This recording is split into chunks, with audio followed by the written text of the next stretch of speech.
शिंदखेडा तालुक्यातील मालपूर आणि परिसरात आज वरुणराजाने दमदार हजेरी लावत शेतकऱ्यांना मोठा दिलासा दिला आहे।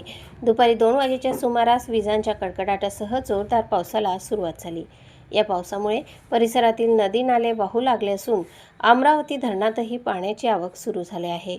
मालपूरसह चुडाणे, सुराय, कर्ले, इंदवे, हट्टी आणि बळसाने या गावांमध्येही चांगला पाऊस झाला आहे। धरणात पाणी येण्यास सुरुवात होताच शेतकरी बांधवांच्या चेहऱ्यावर समाधान आणि आनंद दिसून आला। खरीप हंगामासाठी हा पाऊस अत्यंत महत्त्वाचा मानला जात असून पेरण्यांना वेग येण्याची आशा व्यक्त केली जात आहे। उगमस्थानी झालेल्या या मुसळधार पावसामुळे पाण्याचा प्रवाह वाढल्याचे चित्र पाहायला मिळत आहे। दरम्यान अमरावती धरणात सुरू झालेली पाण्याची आवक आमच्या कॅमेऱ्यात कैद झाली आहे।